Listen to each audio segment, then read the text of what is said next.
But going back to that question of, about the brain, let me say two things about business meetings. I believe that there are two really obvious reasons why the advantages of using virtual worlds for business are unavoidable and will create significant competitive advantage for those businesses who use virtual worlds, and therefore will force everyone to use them in a manner similar to how email kind of got out there.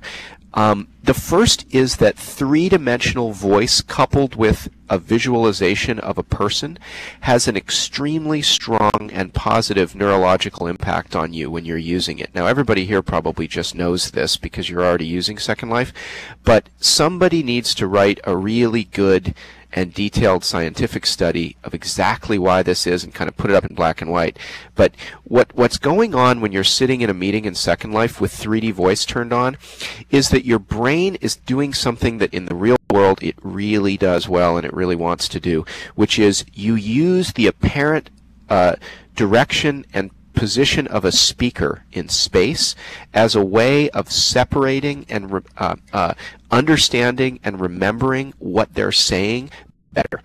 The brain always puts a speaker, someone who's using words, in a physical location. The brain cannot imagine someone speaking from the ether. It imagines them as being somewhere. And when it can imagine them as having a connection to a physical location or a physical body, it is more memorable. What they say is more memorable. So what that means is that if you have the great example of this, obviously, and I've said this before, you might have heard me say it, is think about when you're sitting at a meeting using a speakerphone and you're staring at that speakerphone, and then after a while you become frustrated because you're like, why am I looking at this stupid phone? It's just a phone. And you try to look up at the other people, but then that feels really awkward, so you look at the ceiling, then you kind of give up in frustration, and maybe you look back at the phone or whatever. The reason for that is that your brain is localizing the voices that it hears as being little tiny humans. They're somehow inside that phone for you, because it won't do with not imagining the voice coming from a person.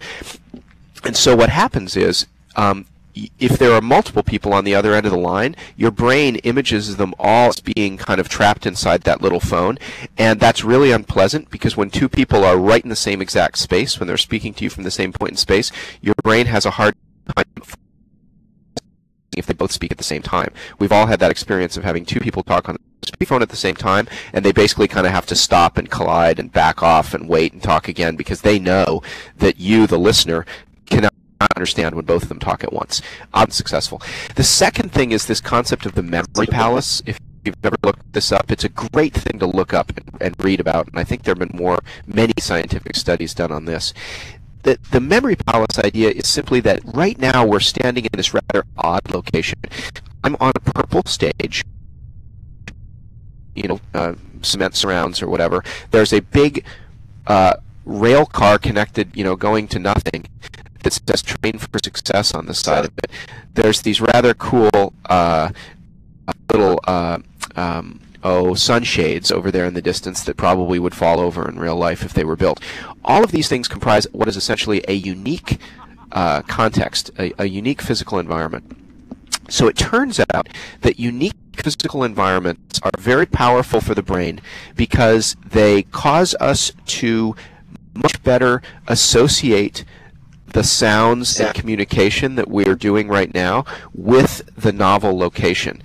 The greatest example of this is whether you ask yourself whether you can remember the book that you were reading on your last vacation, and then ask yourself how well you remember that book, and do you in a similar way remember the book that you were reading on your nightstand, before you went to sleep, the same amount of time ago. And what you'll find, almost everybody here will find, is that your memory of the one you read on your vacation is much better. Kidda, if you don't remember your last vacation, I can help you.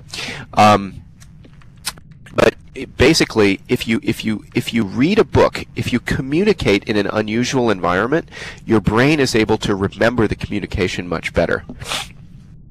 So what that means is that an environment like Second Life, where it is so easy to have a meeting or an offsite or a get-together in an unusual context. And of course, the one we're in right now is almost kind of plain. You know, this is a, you know, almost looks like something that we could be having this real meeting. You know, obviously, we could all be sitting on bamboo lounge chairs in Fiji, so to speak, having the same meeting. In fact, I guess that would be really fun. And that meeting, that business meeting on the beach in Fiji in Second Life, is going to be much more memorable. And so what that means from a competitive perspective is that if I can simply make it, if I can make it so that you can remember the meeting we had better, if you think about it, that is a very substantive competitive advantage.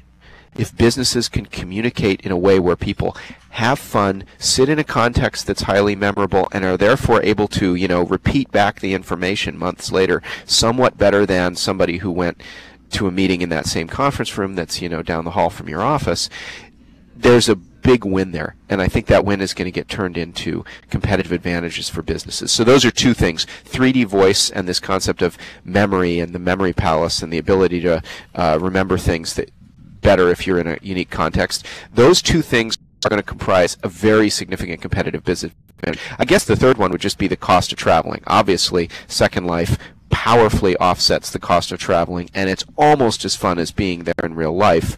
And that, again, is an enormous, you know, deal for businesses.